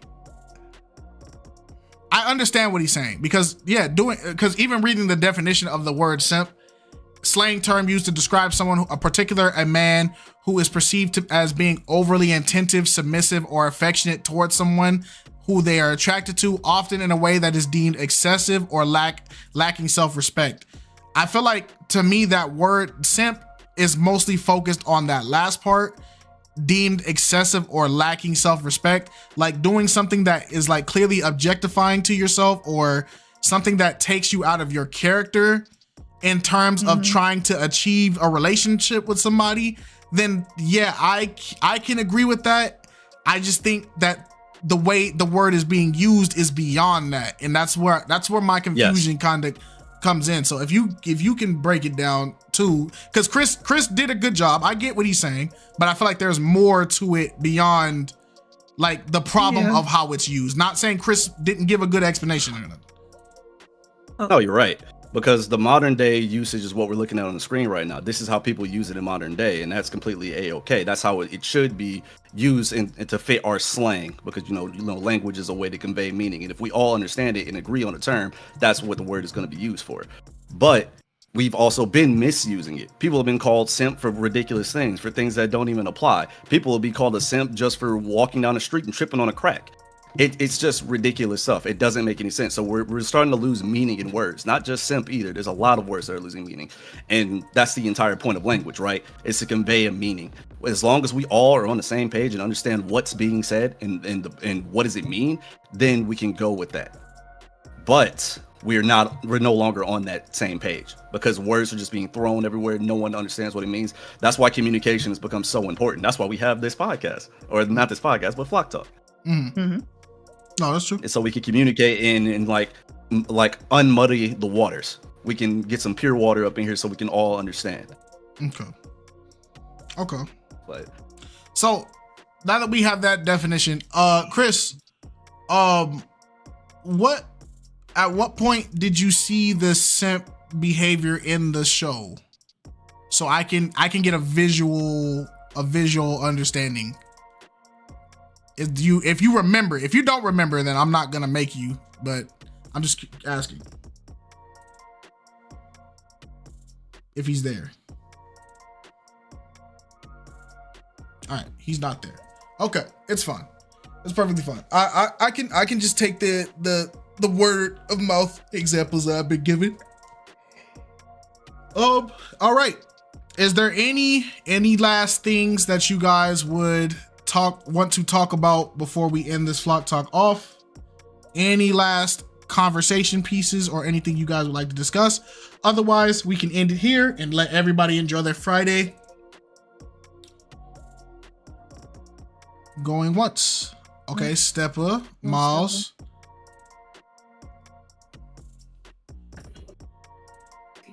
All right, so I got a question.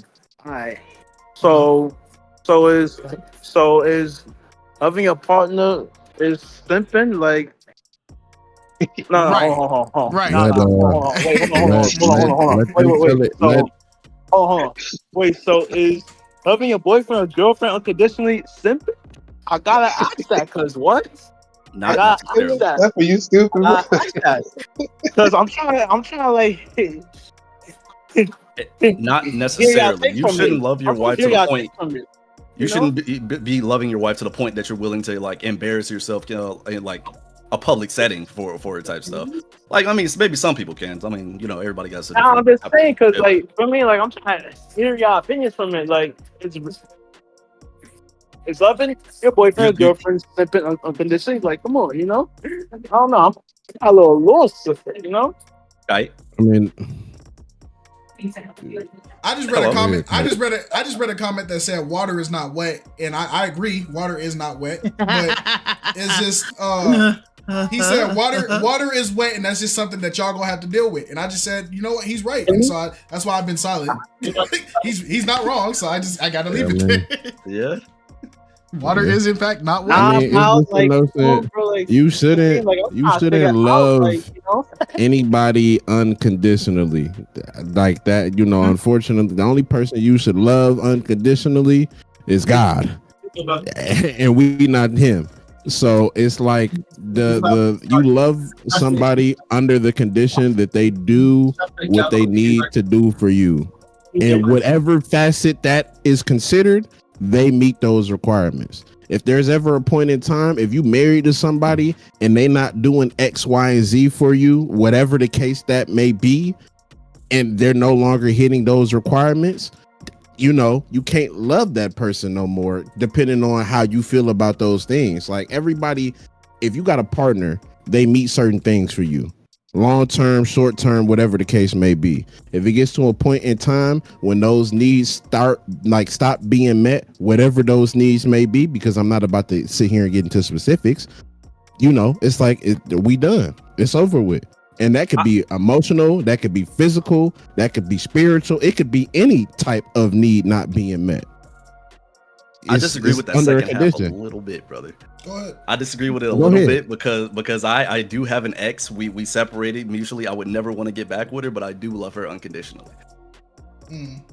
Like we were okay on that level of standing. Like we're not like there's no animosity or anything like that. Like I said, I would never want to get back in a relationship, but we went our own separate ways. But that doesn't make me hate her. I still think she's a good person. Yeah, I think it's okay to love somebody unconditionally love with for no boundaries. somebody and loving them is two different things. But I think that's the whole thing of love for her, but I wouldn't say you love her. I'm not quite sure about that.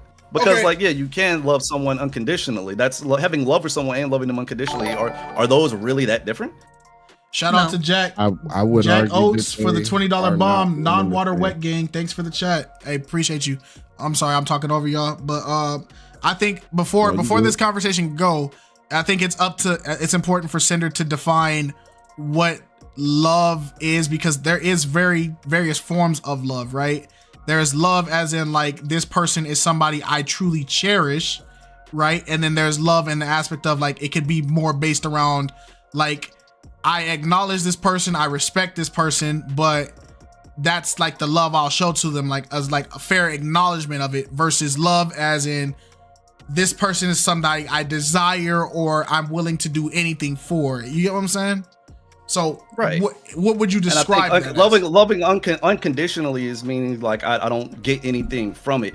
I just know they're a good person. There's somebody I like to check up on, and there's somebody I can have a conversation with every now and again. It's pleasant. Okay.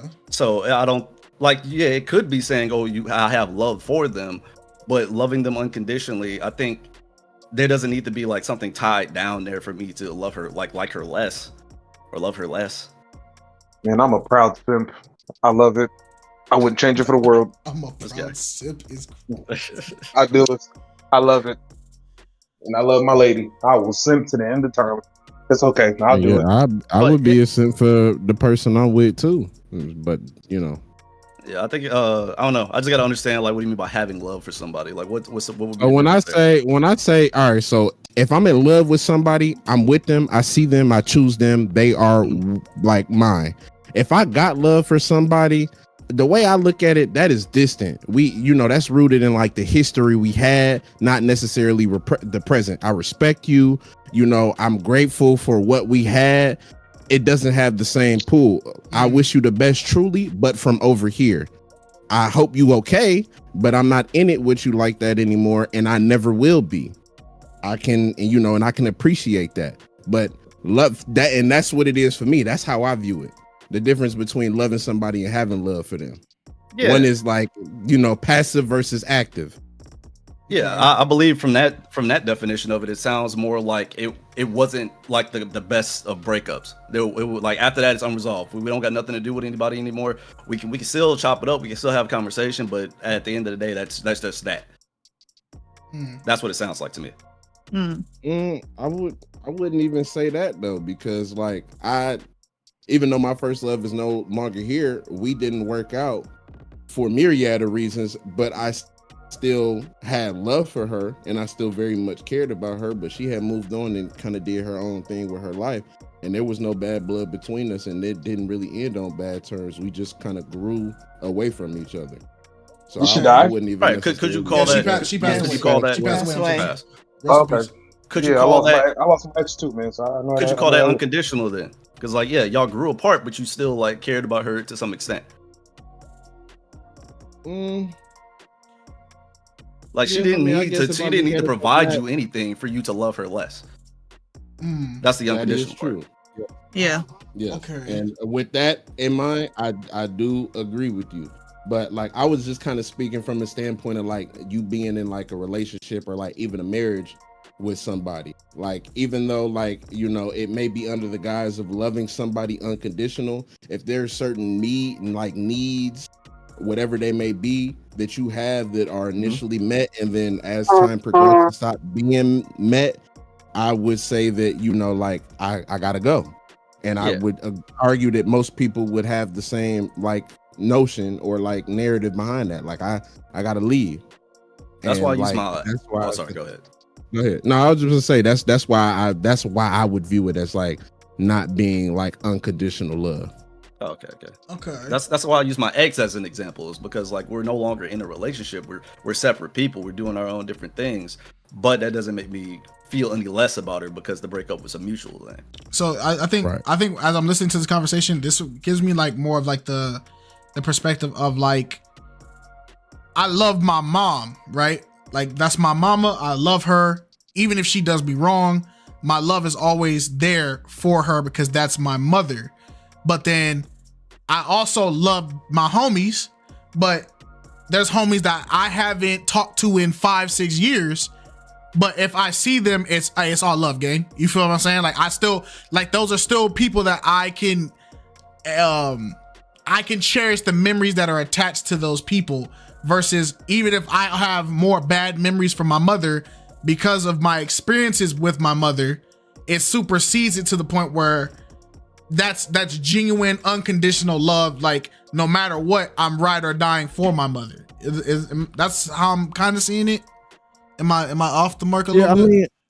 I mean, no, you make sense, and I think we on the mark, and we all have an understanding of what we all individually mean. Like, because like, you know, based on what Cinder is saying, I would agree. Yeah, you can have love for somebody unconditionally, like meaning you always care for them, want the best for them, no matter what they done or where life take them. That's how I felt about my first love. And it may live quietly like in my chest, and I don't need to speak on it again, and I rarely do. But the way I deem like loving somebody unconditionally, like in an active way, which is what I'm speaking on about the relationship or the marriage, is like that to me, that means showing up for them without them needing to be perfect, and like still knowing when to love them from a distance if they can't meet you with that same energy. But like more often than not, when we say, or when people say, you know, loving somebody unconditionally, that means that more often than not, it's like they want you to stay through the garbage, like the real heavy stuff. Yeah, ride or die. You know, endure everything under all circumstances. And it's like I don't believe that, because it's like I can love you and not stay in this situation. And I think that, you know, that's the part that like people mess up. Like I said, you think unconditional, like a lot of people think unconditional mean like enduring everything, any and all obstacles. Nah, you definitely don't have through to. the bad. No.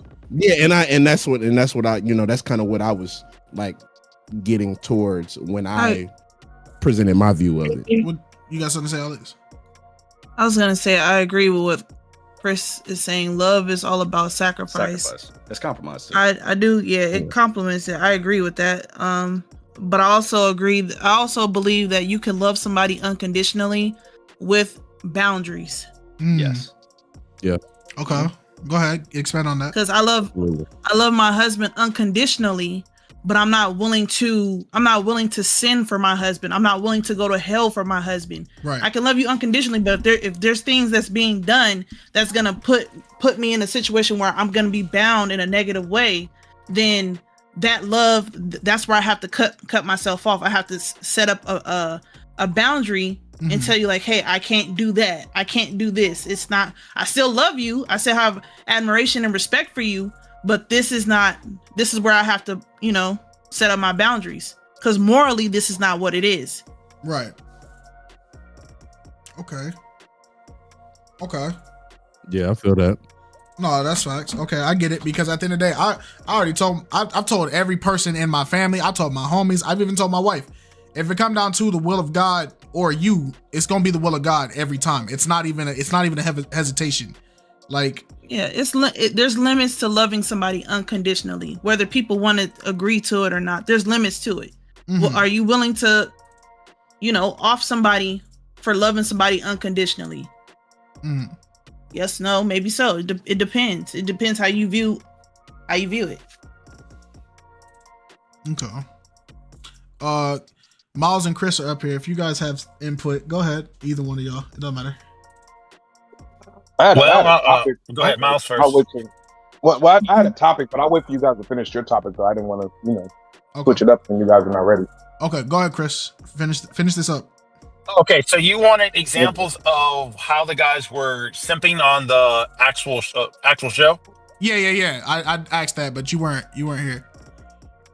Oh yeah. I was actually busy during that time, but okay.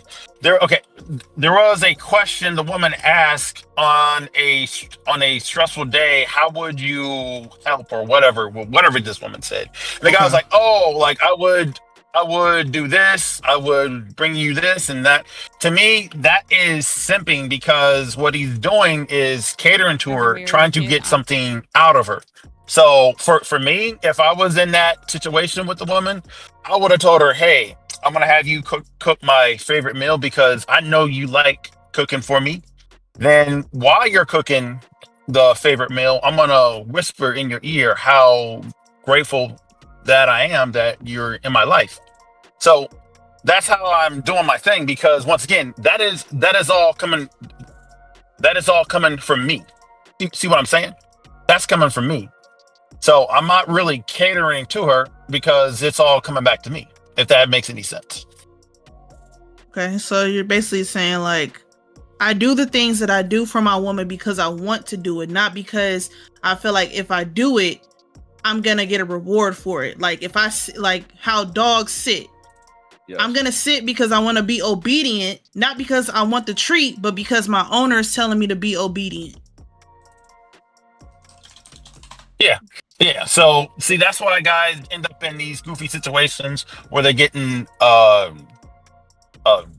friend zone and all that stuff, because they're so focused on pleasing the woman and doing all this stuff for the actual woman, trying to get an actual result, and they end up getting friend zone because they're so focused on the woman and they're not focused on them.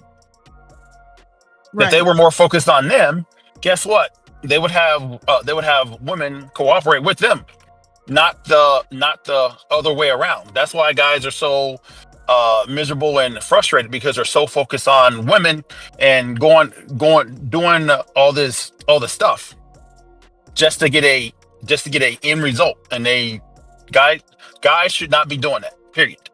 Right. Like you're doing all this work just to be let down, but you're not doing any personal development in the midst of it. You're just only aiming for the prize, and you don't care how you get the prize. Exactly. What he's saying is, guys shouldn't lose themselves in looking for attention. They should focus on their goal. Yeah. Okay. That's what it sounds like. Yeah. Smiley. That's all I'm saying. Puddin' Pop said, "Phew, my blood pressure high, girl. If you don't go drink some water and elevate your feet." Go ahead, Smiley. Nah, I just wanted to add on what they were saying. Like, I just feel like it's always gonna be a dead end street when you chase something that ain't chasing you. You get what I'm saying?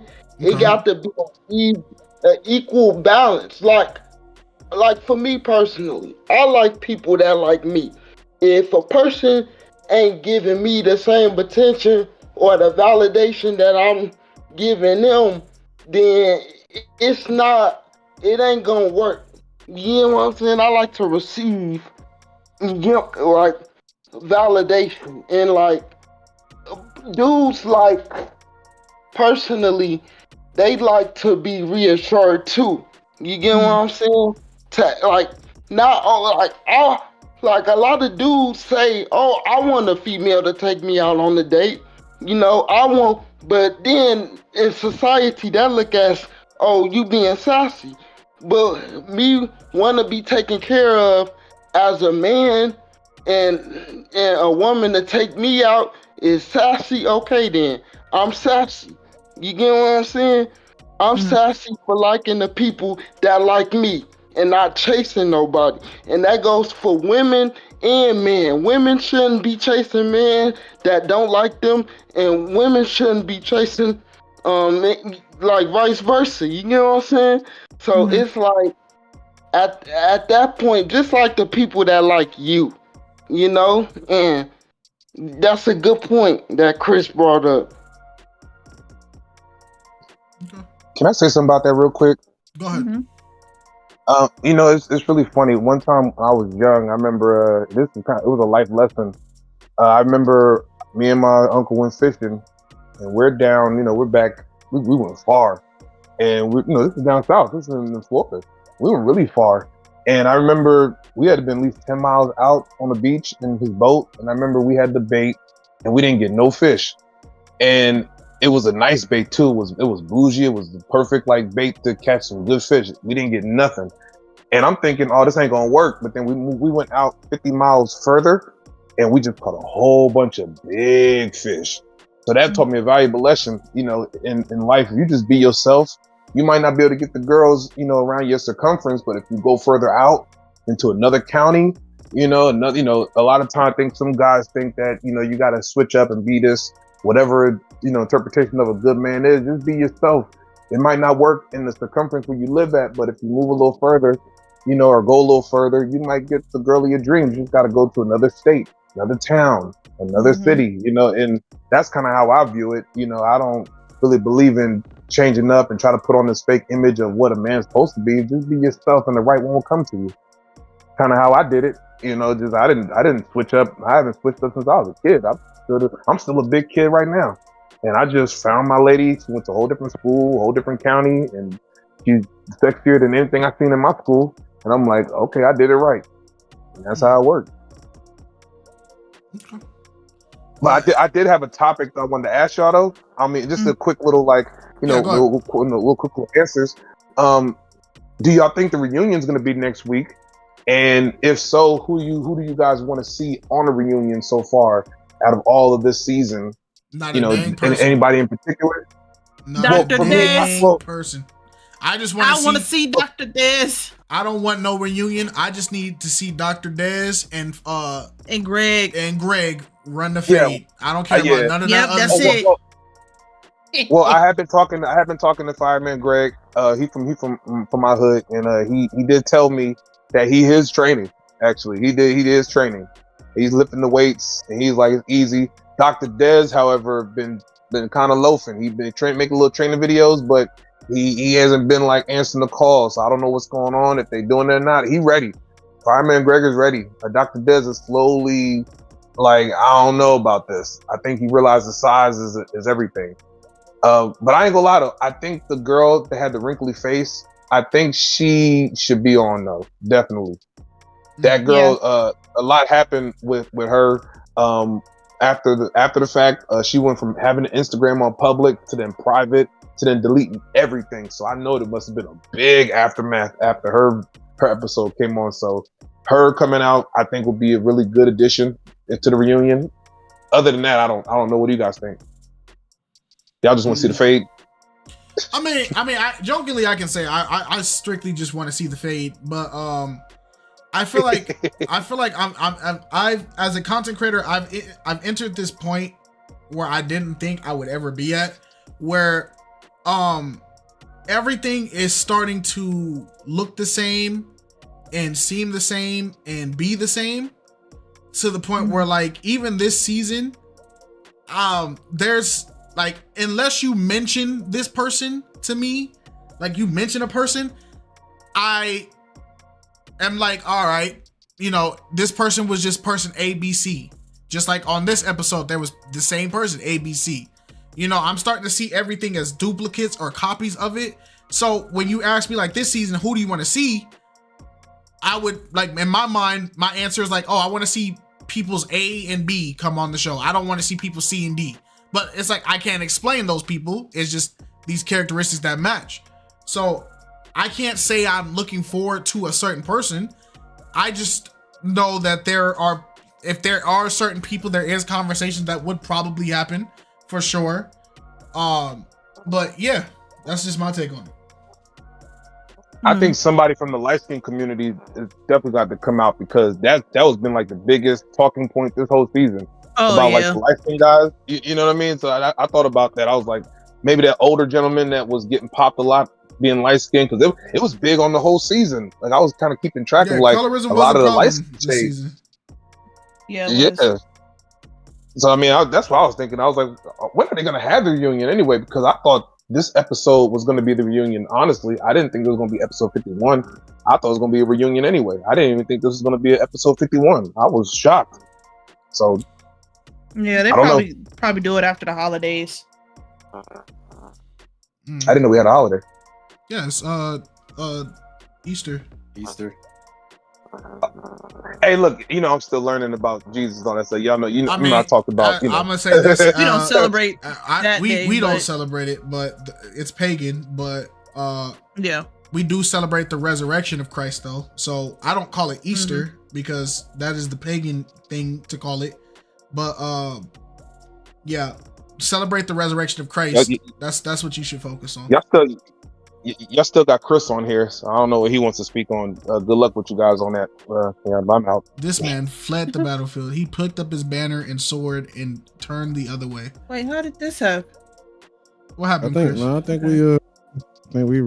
we did everything we needed to do. No, Chris raised his hand. Chris, what did you need to say? Yes, I did. You know who they need to have on the reunion show? Me and Miles. Because it would be must-see TV right there. No, I'm not falling for this bait. And that I'm not falling for the bait. No. That's what I'm saying. That's what I'm saying. I don't even want to hear it, man. Hey, Miles, I'm not accepting your hate. We're not falling for the bait. We're not doing it. I appreciate all of y'all for coming out today, ladies and gentlemen. I appreciate it. I'm glad this was a nice episode. I ain't had to police nobody for that 2 minutes and 30 seconds. I guess just me being here. Everybody want to hit their little time limit. It's beautiful. It's such a beautiful thing. Kite and Alex, feel free to wrap us up. All right. Alex, go ahead if you have anything you want to say, my dear. No, it was a cool vlog talk. Okay, well then I got something to say. Y'all go check out, it's just Alex on YouTube. She be dropping some fire videos lately. The trading cars, she really getting into it. She be cooking with the editing. She be cooking with them thumbnails. Go show some love, man. And also, I would love it if at the very least, I beg 1, 2, 3, maybe 16 of y'all in the audience, please do the knowledge. I be posting in this media channel, this podcast. The media channel be dead, and then y'all get in there and y'all just be talking and just be pushing my stuff all the way up. Don't nobody pay attention to what I post. Y'all just be want to chat about nothing. Go do the knowledge. Go do the knowledge. I know y'all That's here crazy. do the knowledge, and y'all might, what does that even mean? I don't know how to feel about it. I'm taking it back. Do the knowledge, man. Go check the podcast. Do the knowledge. Please and thank you. Oh yeah, look, I seen somebody leave when I said that. I know it be scaring y'all, bro. Do the knowledge, bro. For real. I'm not playing. I be wanting to have deeper conversations. This episode was alright, but like you gotta bring up I be topics. begging y'all. Oh, don't try. I guess I gotta do the heavy lifting. It's all right. My class is in on Tuesday, man. I'll do what I gotta do. Cause y'all be putting me through it, man. I be having to hear the same stuff every week. All right. And that's okay. But we got to do better. I love y'all. All right. With that being said, appreciate it, Wes. Y'all be safe out there. Y'all be blessed out there. Thank you guys for tuning in for this Flock Talk.